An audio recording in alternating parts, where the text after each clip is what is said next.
नमस्कार Khageshwar recipe and education channel को समस्त दर्शक बंधु मानक अनेक अनेक स्वागत। आज भिडियो आम आलोचना करवा ओडिया पेडागोजी पार्ट 3 रो केते गुटे इंपोर्टेंट क्वेश्चंस एवं तार आंसर विषय में भिडियो भल लगे लाइक करदे एवं जो माने मो चैनल नवार अच्छा हृदय सह सब्सक्राइब करने तेबे भिडियो स्टार्ट करवा। प्रथम क्वेश्चन, शिशु प्रथमे काहा पाखरु मातृभाषा शिक्षा करथाय?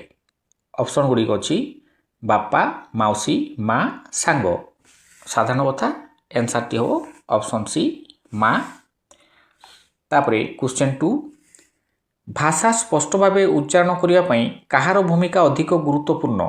ए श्रवण जंत्र, बी बाग जंत्र, सी दर्शनेन्द्रिय, डी घ्राणेन्द्रिय। ठीक उत्तर हो ऑप्शन बी बाग जंत्र। तापरे क्वेश्चन 3, लिखित भाषा कौन? ऑप्शन ए यह एक मौखिक रूप, बी यह एक कथित रूप, सी यह एक स्थायी रूप, डी यह एक अस्थायी रूप। ठीक उत्तर हो ऑप्शन सी यह एक स्थायी रूप। तापरे क्वेश्चन 4, छोट पिलाटीए केउठारु भाषार विभव अधिक शिखे? ए गछलता मानक ठारू, बी खेल पड़ियारे खेलला बेले, सी परिवार लोकों सह मिसी चलुथुवारु, डी शिक्षकों ठारू। ठीक उत्तर हो ऑप्शन सी परिवार लोकों सह मिसी चलुथुवारु। तापरे क्वेश्चन 5, भावर आदान प्रदान पई आमे काहाकू व्यवहार करू? ए हाथ को, बी ध्वनि बा संकेत को, सी कान को, डी मन को। ठीक उत्तर हो ऑप्शन बी ध्वनि बा संकेत को। क्वेश्चन 6, काहा माध्यम रे शिशु भल भावे क्रिया प्रतिक्रिया करि पारे? ए बहिर भाषा, बी मातृभाषा, सी द्वितीय भाषा, डी तृतीय भाषा। ठीक उत्तर हो ऑप्शन बी मातृभाषा। तापरे क्वेश्चन 7, मातृभाषा शिखिबारे केउंटीर आवश्यकता नाही? ए किछि सुनिबा, बी किछि करिबा, सी किछि कहिबा, डी किछि बुझिबा। ठीक उत्तर हो ऑप्शन बी किछि करिबा। तापरे क्वेश्चन 8, मातृभाषा रे संपूर्ण दक्ष थिया व्यक्ति को आमे कौन कहि परिबा?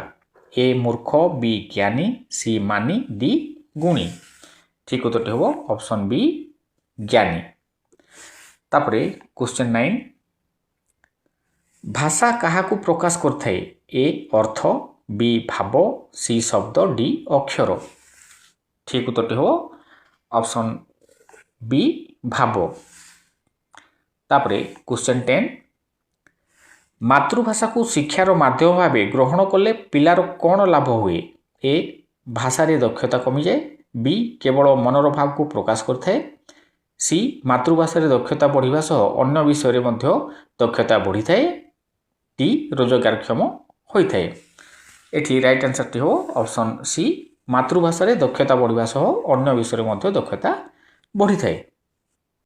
क्वेश्चन 11, भाषा माध्यम रे लोक माने कौन विनिमय करथांती?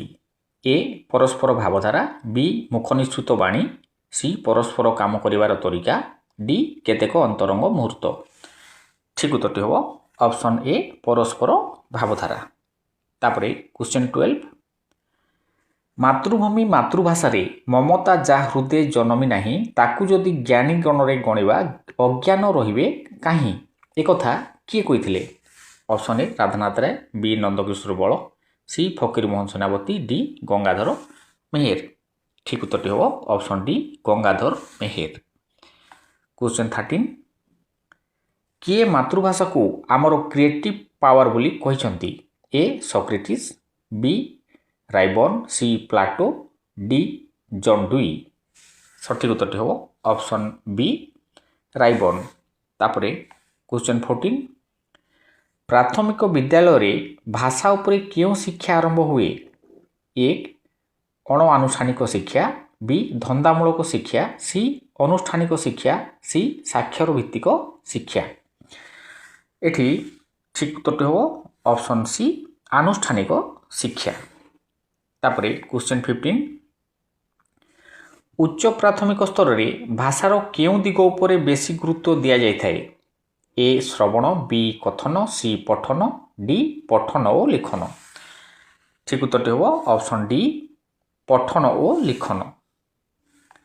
তারপরে কোশ্চেন 16 মাতৃভাষার বিকাশ হেলে পিলার কোণ উন্নতি হুଏ? এ অছি অনেক ভাষা শিখিবা, বি সর্বাঙ্গীন উন্নতি, সি ধন্দামূলক কৌশল, ডি জীবন কৌশল। ঠিক উত্তরটি অপশন বি সর্বাঙ্গীন উন্নতি। কোশ্চেন 17 কেউটি ভাষার বিভাগ নুহে?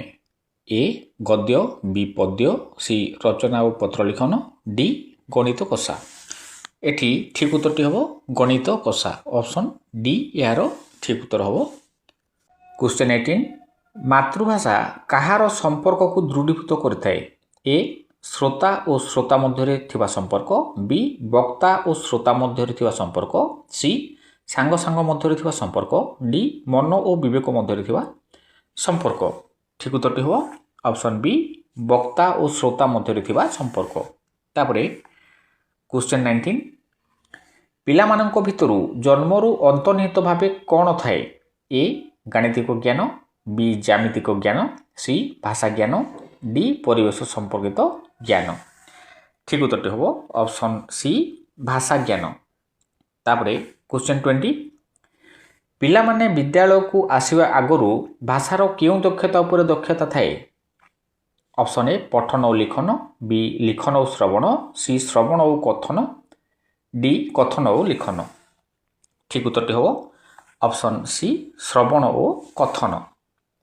ତାପରେ क्वेश्चन 21 ଶ୍ରେଣୀରେ ଶିକ୍ଷକ ପିଲାମାନଙ୍କୁ ଗପ କହୁଛନ୍ତି, ଏହା ଭାଷାର କେଉଁ ଦକ୍ଷତାର ବିକାଶ କରିବ? ଏ ଶ୍ରବଣ ଓ ଲିଖନ, ବି ଶ୍ରବଣ ଓ କଥନ, ସି କଥନ ଓ ଲିଖନ, ଡି ଲିଖନ ଓ ଶ୍ରବଣ। ଠିକ ଉତ୍ତରଟି ଅପସନ୍ ବି ଶ୍ରବଣ ଓ କଥନ। ତାପରେ क्वेश्चन 22 କେଉଁ ଉକ୍ତିଟି ଠିକ? ଏ ଅଛି ଶ୍ରେଣୀରେ ପାଠଦାନ ବେଳେ ମାତୃଭାଷାକୁ ମାଧ୍ୟମ କଲେ ପିଲାଙ୍କର ଶିଖିବାରେ ଅସୁବିଧା ହୁଏ।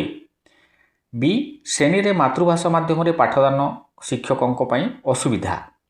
ସି ଶ୍ରେଣୀରେ ମାତୃଭାଷା ମାଧ୍ୟମରେ ଶିକ୍ଷାଦାନ କଲେ ପିଲାଙ୍କୁ ବୁଝିବାରେ ଅସୁବିଧା ରହେ ନାହିଁ। ଡିରେ ଅଛି ଶ୍ରେଣୀରେ ମାତୃଭାଷା ମାଧ୍ୟମରେ ପାଠଦାନ କଲେ ପିଲାଙ୍କର ଗାଣିତିକ ଜ୍ଞାନ କ୍ରମଶଃ କମିଯାଏ। ଏଠି କରେକ୍ଟ ଆନ୍ସରଟି ହେବ ଅପସନ୍ ସି ଶ୍ରେଣୀରେ ମାତୃଭାଷା ମାଧ୍ୟମରେ ଶିକ୍ଷାଦାନ କଲେ ପିଲାଙ୍କୁ ବୁଝିବାରେ ଅସୁବିଧା ରହେ ନାହିଁ।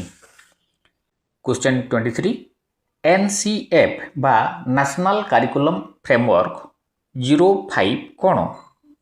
ଅପସନ୍ ଏ ରାଜ୍ୟ ସରକାରଙ୍କ ଏକ ପାଠ୍ୟକ୍ରମ ପ୍ରସ୍ତୁତି ପାଇଁ କମିଟି, ବି କେନ୍ଦ୍ର ସରକାରଙ୍କ ତରଫରୁ ପ୍ରସ୍ତୁତ କରାଯାଇଥିବା ପାଠ୍ୟଶାଳାର ନାମ, ସି ରାଜ୍ୟ ସରକାରଙ୍କର ପାଠ୍ୟକ୍ରମର ନାମ, ଡିରେ ଅଛି ପାଠ୍ୟକ୍ରମ ପ୍ରଣୟନ କରୁଥିବା କେନ୍ଦ୍ର ସରକାରଙ୍କ ଏକ ସଂସ୍ଥାର ନାମ। ଏଠି ଠିକ ଉତ୍ତରଟି ହେବ ଅପସନ୍ ବି କେନ୍ଦ୍ର ସରକାରଙ୍କ ତରଫରୁ ପ୍ରସ୍ତୁତ କରାଯାଇଥିବା ପାଠ୍ୟଶାଳାର ନାମ। ତାପରେ क्वेश्चन 24 ଭାଷାର ଚାରୋଟି ମୁଖ୍ୟ ଦକ୍ଷତା କ'ଣ? ଏ ସ୍ୱଶିକ୍ଷଣ, ଭାଷାର ବ୍ୟବହାର, ଶ୍ରବଣ, ବି ଶ୍ରବଣ ଶବ୍ଦଭଣ୍ଡାର ବୃଦ୍ଧି, ଭାଷାର ବ୍ୟବହାର ଓ କଥନ, ସି କଥନ ଧାରଣାର ବୋଧଗମ୍ୟତା, ଭାଷାର ବ୍ୟବହାର, ଶ୍ରବଣ, ଡି ଶ୍ରବଣ କଥନ ପଠନ ଲିଖନ। ଠିକ ଉତ୍ତରଟି ଅପସନ୍ ଡି ଶ୍ରବଣ କଥନ ପଠନ ଓ ଲିଖନ। क्वेश्चन 25 କେଉଁଟି ଭାଷା ଶିକ୍ଷାର ଉଦ୍ଦେଶ୍ୟ ନୁହେଁ? ଏ ମାନବୀୟ ଗୁଣାବଳୀ ଓ ମୂଲ୍ୟବୋଧର ବିକାଶ, ବି ଚିତ୍ର କରିବାର ଧାରା ସହ ପରିଚିତ କରାଇବା, ସି ଦେଶ ପାଇଁ ନାଗରିକ ଗଠନ, ଡି ନିଜ ଅଞ୍ଚଳରେ ଐତିହ୍ୟ ଓ ସଂସ୍କୃତି ସହ ପରିଚୟ। ଠିକ ଉତ୍ତରଟି ହେବ ଅପସନ୍ ବି ଚିତ୍ର କରିବାର ଧାରା ସହ ପରିଚିତ କରାଇବା। ତାପରେ क्वेश्चन 26 ଭାଷାର କେତୋଟି ଦକ୍ଷତା ଅଛି? 8, 9, 4, 7। ଠିକ ଉତ୍ତରଟି ହେବ ଅପସନ୍ ବି 9ଟି। ତାପରେ क्वेश्चन 27 କେଉଁଥିରେ ଭାବର ଆଦାନ ପ୍ରଦାନ କରାଯାଏ? ଏ ଅକ୍ଷରରେ, ବି ଶବ୍ଦରେ, ସି ଭାଷାରେ, ଡି ଧ୍ୱନିରେ। ଠିକ ଉତ୍ତରଟି ହେବ ଅପସନ୍ ସି ଭାଷାରେ। क्वेश्चन 28 ସାଧାରଣତଃ ଭାଷାର କେତୋଟି ରୂପ ଅଛି? ଏ ଗୋଟିଏ, 3ଟି, 2ଟି, 4ଟି। ଠିକ ଉତ୍ତରଟି ହେବ ଅପସନ୍ ସି 2ଟି। क्वेश्चन 29 କେଉଁଟି ଭାଷା ଶିକ୍ଷାର ନିୟମ ଅଟେ? ଏ ଭାଷାକୁ ଭାଙ୍ଗି ଭାଙ୍ଗି ଶିଖାଇବା ଉଚିତ। ବି ଭାଷା ସ୍ୱାଭାବିକ ଭାବେ ନ ଶିଖେଇ ଭାଙ୍ଗି ଭାଙ୍ଗି ଶିଖାଇବା ଉଚିତ। ସି ଅକ୍ଷର ଗୁଡ଼ିକୁ ପ୍ରଥମରୁ ଲେଖି ଶିଖାଇବା। ଡି ଭାଷା ସାମଗ୍ରିକ ଭାବେ ଶିଖାଯାଇଥାଏ। ଠିକ୍ ଉତ୍ତରଟି ହେବ ଅପସନ୍ ଡି ଭାଷା ସାମଗ୍ରିକ ଭାବେ ଶିଖାଯାଇଥାଏ। କ୍ୱେଶ୍ଚନ୍ 30 କେଉଁଟି NCF ବା ନ୍ୟାସନାଲ୍ କାରିକୁଲମ୍ ଫ୍ରେମୱାର୍କ 05 କହିଛି? ଏ ଭାଷା ଶିକ୍ଷା କେବଳ ପାଠ୍ୟପୁସ୍ତକ ନେଇ କରାଯିବ। ବି ଭାଷା ଶିକ୍ଷା ବେଳେ ଶିକ୍ଷକ ତାଙ୍କ ଭାଷାରେ ପଢ଼ାଇବେ। ସି ଭାଷା ଶିକ୍ଷା କେବଳ ପାଠ୍ୟପୁସ୍ତକ ମଧ୍ୟରେ ସୀମିତ ନୁହେଁ। ଡି ଅଛି ଭାଷା ଶିକ୍ଷା ବେଳେ ଅଭିଜ୍ଞତା ଉପରେ ଶ୍ରେଣୀରେ ଗୁରୁତ୍ୱ ଦିଆଯିବ ନାହିଁ। ଠିକ୍ ଉତ୍ତରଟି ଅପସନ୍ ସି ଭାଷା ଶିକ୍ଷା କେବଳ ପାଠ୍ୟପୁସ୍ତକ ମଧ୍ୟରେ ସୀମିତ ନୁହେଁ। କ୍ୱେଶ୍ଚନ୍ 31 କାହାକୁ ଆଦି ଭାଷା କୁହାଯାଏ? ଏ ପାଲି, ବି ଓଡ଼ିଆ, ସି ସଂସ୍କୃତ, ଡି ହିନ୍ଦୀ। ଠିକ୍ ଉତ୍ତରଟି ହେବ ଅପସନ୍ ସି ସଂସ୍କୃତ। ତାପରେ କ୍ୱେଶ୍ଚନ୍ 32 ଉଚ୍ଚ ପ୍ରାଥମିକ ସ୍ତରରେ କେଉଁଟି ଭାଷା ଶିକ୍ଷାର ଉଦ୍ଦେଶ୍ୟ ନୁହେଁ? ଏ ବିବିଧ ଚିନ୍ତନର ଅଗ୍ରଗତି, ବି ଅନ୍ତର୍ବେଦୀ ବିକାଶ, ସି ସାମାଜିକ ସହିଷ୍ଣୁତା, ଡି ଶ୍ରବଣ ଓ କଥନର ବିକାଶ। ଠିକ୍ ଉତ୍ତରଟି ଅପସନ୍ ଡି ଶ୍ରବଣ ଓ କଥନର ବିକାଶ। ତାପରେ କ୍ୱେଶ୍ଚନ୍ 33 କେଉଁଟିକୁ ମାତୃଭାଷା କୁହାଯାଏ? ଏ ବିଦ୍ୟାଳୟରେ ବ୍ୟବହାର କରାଯାଉଥିବା ଭାଷା, ବି ଘରେ ବ୍ୟବହାର କରାଯାଉଥିବା ଭାଷା, ସି ପଡ଼ୋଶୀ ରାଜ୍ୟରେ ବ୍ୟବହାର କରାଯାଉଥିବା ଭାଷା, ଡି ଯେଉଁ ଭାଷାର ଲିପି ଅଛି। ଠିକ୍ ଉତ୍ତରଟି ଅପସନ୍ ବି ଘରେ ବ୍ୟବହାର କରାଯାଉଥିବା ଭାଷା। ତାପରେ କ୍ୱେଶ୍ଚନ୍ 34 କେଉଁଟି ଭାଷାର ବିଭାଗ ନୁହେଁ? ଗଦ୍ୟ, ପରୀକ୍ଷଣ, ପଦ୍ୟ, ବ୍ୟାକରଣ। ଠିକ୍ ଉତ୍ତରଟି ଅପସନ୍ ବି ପରୀକ୍ଷଣ। ତାପରେ କ୍ୱେଶ୍ଚନ୍ 35 ଧାରଣାର ବୋଧଗମ୍ୟତା କହିଲେ ଆପଣ କ'ଣ ବୁଝନ୍ତି? ଏ ଶୁଣିବା, ବି କହିବା, ସି ବୁଝିବା, ଡି ଲେଖିବା। ଏଠି ଠିକ୍ ଉତ୍ତରଟି ହେବ ଅପସନ୍ ସି ବୁଝିବା। ତାପରେ କ୍ୱେଶ୍ଚନ୍ 36 କେଉଁଟି ଶ୍ରବଣ ଦକ୍ଷତାର ଏକ କାର୍ଯ୍ୟ? ଏ ହସ୍ତାକ୍ଷର ଲେଖିବା, ବି ବଡ଼ ପାଟିରେ ପାଠ ପଢ଼ିବା, ସି ବହି ଦେଖି ଦେଖି ଲେଖିବା, ଡି ଗପ ଶୁଣି ଗପ ସମ୍ପର୍କିତ ପ୍ରଶ୍ନର ଉତ୍ତର ଦେବା। ଠିକ୍ ଉତ୍ତରଟି ଅପସନ୍ ଡି ଗପ ଶୁଣି ଗପ ସମ୍ପର୍କିତ ପ୍ରଶ୍ନର ଉତ୍ତର ଦେବା। ତାପରେ କ୍ୱେଶ୍ଚନ୍ 37 ପିଲାକୁ ଭାଷା ଶିକ୍ଷଣ ପୂର୍ବରୁ ଆମେ ଶିକ୍ଷକ ହିସାବରେ କ'ଣ ଜାଣିବା ଉଚିତ?